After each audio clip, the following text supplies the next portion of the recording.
فضاؤں میں چاروں طرف بدبختیاں بھری پاتال اور شب گزیدہ خیالوں کی سی خاموشی تھی۔ رات آدھی سے زیادہ جا چکی تھی۔ مہتاب کی زرفشانیاں، نجوم و کہکشاں کی دل فریبیاں اور چاندنی کی رعنائیاں ماند پڑ چکی تھی۔ ایسے میں کاسکوں، کالمکوں، جنگاریوں اور مانچو قبائل کا متحدہ لشکر، جس میں سارے قبائل کے چیدہ چیدہ تیغزن اور جنگجو شامل تھے،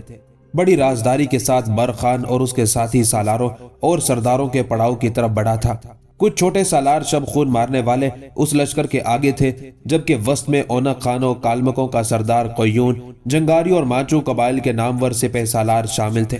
وسط میں رہنے سے ان کا مقصد یہ تھا کہ جب مسلمانوں کے ساتھ ان کی کشمکش اور ٹکراؤ شروع ہوگا تو وہ وسط میں رہتے ہوئے اپنے لشکریوں کو للکارتے ہوئے ان کی حوصلہ افزائی کرتے رہیں گے۔ چنانچہ جب وہ بڑی رازداری کے ساتھ برخان کے پڑاؤ کے قریب گئے اور ایک مناسب فاصلے پر جا کر یہ ارادہ کر ہی رہے تھے کہ اب ایک دم اپنے گھوڑوں کو سر پر دوڑاتے ہوئے مسلمانوں کے پڑاؤ پر وارد ہو جائیں گے اور ان کا قتل عام شروع کر دیں گے، کہ عین اسی لمحے ایک طوفان اٹھا۔ برخان جو اپنے جنگجوؤں کے ساتھ خندقوں کے اندر بیٹھا ہوا تھا کہ ایک دم خندقوں کے اندر سے دشمن پر ایسی تیز اور موسلا دھار بارش کی طرح تیر اندازی شروع ہوئی کہ آگے آگے رہنے والے ان گنت لشکری چھد کر اپنے گھوڑوں سے گر گئے، اور جو زخمی ہوئے تھے وہ بلکتے ہوئے پیچھے ہٹے تھے اور بری طرح ہنہناتے ہوئے اپنے ہی لشکر کے اندر افراتفری پیدا کرتے چلے گئے تھے۔ یہ برخان کی طرف سے ایک شاندار اور بڑی کامیاب کارروائی تھی۔ اور پھر جس وقت حملاوروں کے لشکر میں ابتری پھیلی ہوئی تھی، سب سے پہلے بائیں جانب سے قرگیزی قبیلے کا سردار کلدی بیگ دمدموں کے پیچھے سے اپنے لشکر کے ساتھ نمودار ہوا۔ پھر وہ وقت کے بدترین سانحوں میں بھڑکتے آتش فشاں کی حدت، اپنی تقدیر کے حروف مریم کو اپنی مٹھی میں بند کیے، سر بلندی و برتری و سلامتی کے خیال تک کو محفوظ رکھنے والے کھولتے صحرائی بگولوں اور گرتی برق کی برہمی کی طرح حملہ ہو گیا تھا۔ قرگیزی قبیلے کے سردار کلدی بیگ کے ساتھ ہی ساتھ مسلمان تاتاری قبیلے کے سردار ساسی بوکا اسی لمحے ہجرتوں کے دکھ بھرے ساغر کی طرح حرکت میں آیا، اور وہ بھی بھپھرتی صداؤں کے اندر گرتے ابر کے قافلوں، خون چاٹتی خواہشوں، ہلکا در ہلکا قضا کے بے عکس مناظر اور نفرت بھری کشمکش کی طرح حملاوروں پر دوسری طرف سے ٹوٹ پڑا تھا۔ اب حملاوروں پر ایک طرف سے قرگیزی قبیلے کا سردار کلدی بیگ موت کی کشمکش کی طرح ضربے لگانے لگا تھا، جبکہ دوسری طرف سے تاتاری قبیلے کا سردار ساسی بوکا نے حملہ آوروں کے اندر ایک موت کا سامہ برپا کر کے رکھ دیا تھا۔ جس وقت ایک طرف سے کلدی بیگ اور دوسری طرف سے ساسی بوکا حملہ آور ہوئے تو حملہ آوروں کے لشکر کے ایک حصے نے ایک دم آگے بڑھ کر یہ چاہا کہ مسلمانوں کے پڑاؤ پر ٹوٹ پڑے اور ان کا قتل عام شروع کر دیں، لیکن بدقسمتی عین اسی لمحے برخان نے تیر اندازی بند کر دی تھی، اپنے جنگجوؤں کے ساتھ مورچوں سے نکلا۔ اس کے بعد وہ بہتے لمحوں کی نفرت میں اندھیروں کے سے گہرے زخم دیتے، روح کے در پہ موت کے حصار، بے کراں بے انت ہواؤں میں خواہشوں کو دھواں دھواں، آرزوؤں کو سربریدہ کرتے، قضا کے کالے بادلوں اور طوفان برق و بار کی طرح حملہ آور ہو گیا تھا۔ بڑی عجیب صورتحال تھی۔ کلدی بیگ اور ساسی بوکا اونق خان اور اس کے ساتھیوں کے لشکر پر دائیں بائیں سے حملہ آور ہوئے تھے، اور جس وقت ان کا ایک لشکر آگے کھسک کر مسلمانوں کے پڑاؤ پر حملہ آور ہونا چاہتا تھا اور سامنے سے برخان نے حملہ کیا تو اس نے ان گنت لشکریوں کا قتل عام کر کے رکھ دیا تھا۔ دوسری طرف مسلمان قاضی قبیلے کا سردار کنجوک خان اس وقت اپنے پڑاؤ کے اندر بالکل تیار اور مستعد تھا۔ اپنے جنگجوؤں کے ساتھ وہ پڑاؤ کے بالکل سامنے آ گیا تھا تاکہ اگر دشمن کا کوئی بچا کچا گروہ یا کوئی اور حصہ دوسری طرف سے کاوا کاٹ کر ان کے پڑاؤ کا رخ کرے تو اسے پڑاؤ سے باہر ہی روک دے۔ اس کے علاوہ بلغاری سردار کپک خان نے اپنے جنگجوؤں کو دو حصوں میں تقسیم کر رکھا تھا، ایک حصہ پڑاؤ کے مغرب میں، دوسرا مشرق میں بالکل مستعد اور تیار ہو گیا تھا، اور انہوں نے اپنی کمانوں پر تیر چڑھا دیے تھے تاکہ اگر ان کی سمت کوئی دشمن پڑاؤ کو نقصان پہنچانے کے لیے آئے تو اس کا قلعہ کما کیا جا سکے۔ مسلمانوں کے پڑاؤ کے قریب اس طرح ٹکراؤ کے نتیجے میں ایک طوفان، ایک قیامت برپا ہو گئی تھی۔ اونق خان اور اس کے ساتھی سرداروں اور سالاروں نے اپنی طرف سے پوری کوشش کی کہ کسی نہ کسی طرح مار دھاڑ کرتے ہوئے مسلمانوں کے پڑاؤ تک پہنچ جائیں اور پڑاؤ کے اندر ان کا قتل عام شروع کر دے۔ اونق خان تو یہ چاہتا تھا کہ مسلمانوں کا قتل عام کر کے ان سے اب اپنی بہن الجائے خاتون کو واپس لے، لیکن یہاں معاملہ بالکل الٹ ہو گیا تھا۔ پہلے تو قرگیزی سردار کلدی بیگ اور تاتاری سردار ساسی بوکا نے جب دائیں بائیں سے اونق خان اور اس کے ساتھیوں کے لشکر پر ضربیں لگانا شروع کی تھی تب اونق خان اتنا فکر مند نہیں ہوا تھا، اس لیے کہ اس کا خیال تھا کہ دائیں بائیں سے چھوٹے چھوٹے لشکر حملہ آور ہوئے ہیں ان سے نمٹ کر یقیناً وہ مسلمانوں کے پڑاؤ میں داخل ہونے میں کامیاب ہو جائے گا۔ لیکن تھوڑی ہی دیر بعد جب سامنے کی طرف سے برق خان قضا اور موت بن کر حملہ ور ہوا اور اس نے دشمن کے سامنے کے حصے کو پوری طرح کاٹ کر رکھ دیا، تب اونک خان اور اس کے ساتھی سردار اور سالار مایوسی کا شکار ہو گئے تھے۔ تھوڑی دیر کی مزید کشمکش اور ٹکرانے کے بعد جب حملہ آوروں کا خاصا نقصان ہوا، تب اونک خان نے اپنے لشکر کے اندر پسپائی کے نرسنگے بجوا دیے تھے۔ نرسنگوں کا بجنا تھا کہ حملہ آور بھاگ کھڑے ہوئے۔ برق خان اور ساسی بوکا اور قلدی بیگ تینوں نے بڑی خونخواری سے ان کا تعاقب کر کے ان کی تعداد مزید کم کی اور اس کے بعد وہ اپنے پڑاؤ کی طرف آئے تھے۔ سب سے پہلے اس ٹکراؤ کے نتیجے میں جو اپنے لشکری زخمی ہوئے تھے انہیں اٹھا کر پڑاؤ میں لایا گیا، ان کی دیکھ بھال کی گئی، اور کمال کی بات یہ کہ جس وقت زخمیوں کو پڑاؤ میں لایا گیا پورے پڑاؤ میں جگہ جگہ مشعلیں روشن کر کے پڑاؤ کو جگمگا دیا تھا، اور پھر سارے قبائل کے کیا مرد کیا عورتیں بچے اور بوڑھے سب جاگ اٹھے تھے اور اپنے زخمیوں کی دیکھ بھال میں لگ گئے تھے۔ ساتھ ہی ساتھ سب لوگ بے انتہا خوشی کا اظہار بھی کر رہے تھے کہ انہوں نے دشمن کے شب خون کو بری طرح ناکام بنا دیا تھا اور دشمن کے کسی لشکری کو اپنے پڑاؤ کے نزدیک تک نہ آنے دیا تھا۔ اس موقع پر برق خان، ساسی بوکا، کپک خان، کنجوک خان، قلدی بیگ اور سب قبائل کے کچھ نامور سالار اور عمرہ اس جگہ جمع ہوئے جہاں زیادہ زخمی ہونے والوں کی بڑی احتیاط کے ساتھ دیکھ بھال اور نگرانی کی جا رہی تھی۔ اس موقع پر برق خان تاتاری سردار ساسی بوکا اور کرگیزی سردار قلدی بیگ دونوں کو مخاطب کر کے کہنے لگا، میرے عزیز بھائیوں، اس شب خون کو ناکام بنانے کے سلسلے میں تم دونوں نے جس جرأت مندی، اصرار اور وفا شعاری سے کام لیا، میں اسے سلام پیش کرتا ہوں۔ تم نے اپنے جنگجوؤں کے ساتھ دائیں بائیں دمدموں کی گھات سے نکل کر جو دشمن پر ضرب لگائی اسے میں تیر اندازی ختم کرنے کے بعد بڑے غور سے دیکھ رہا تھا۔ تم دونوں کی جرأت مندی اور دلیری اور شجاعت کو میں ایک بار پھر سلام پیش کرتا ہوں۔ اس کے علاوہ یہاں تک کہتے کہتے برق خان کو خاموش ہو جانا پڑا، اس لیے کہ تاتاری قبیلے کا سردار ساسی بوکا بول اٹھا اور بڑی عقیدت و بڑی ارادت مندی سے کہنے لگا، برق خان ہمارے بھائی، تم کس قسم کی گفتگو کر رہے ہو؟ میں اور میرا عزیز کرگیزی بھائی قلدی بیگ خوب جانتے ہیں کہ آپ کی کارگزاری سب سے اچھی رہی۔ جو الفاظ آپ نے میرے اور قلدی بیگ کے لیے ادا کیے ہیں وہ یقیناً مجھے اور قلدی بیگ کو ایک ساتھ آپ کے لیے استعمال کرنے چاہیے تھے۔ ہمارا کام تو بڑا آسان تھا، ہم نے دائیں بائیں سے دمدموں سے نکل کر دشمنوں پر ضرب لگانا تھی۔ جہاں تک آپ کا تعلق ہے تو آپ تو دشمن کے راستے میں ایک طرح سے اپنے جنگجوؤں کے ساتھ خندقوں میں بیٹھے ہوئے تھے۔ دشمن آگے بڑھ کر خندقوں پر وارد ہو کر حملہ بھی کر سکتا تھا،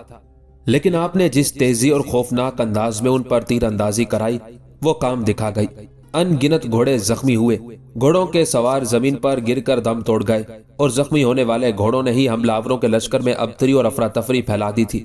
اور اسی افراتفری کے عالم میں جب میں اور قلدی بیگ حملہ آور ہوئے تو ہم نے کامیابی حاصل کی، اور اس کے بعد آخری کاروائی اور آخری ضرب بھی میرے بھائی تم نے لگائی۔ سامنے کی طرف سے تم نے اپنے ساتھیوں کے ساتھ تیر اندازی ترک کر کے جب حملہ کیا تو ان گنت کاسکوں، کالمکوں اور جنگاریوں کو موت کے گھاٹ اتار دیا، اور وہ اپنی لاشیں اپنے پیچھے چھوڑتے ہوئے بھاگ کھڑے ہوئے۔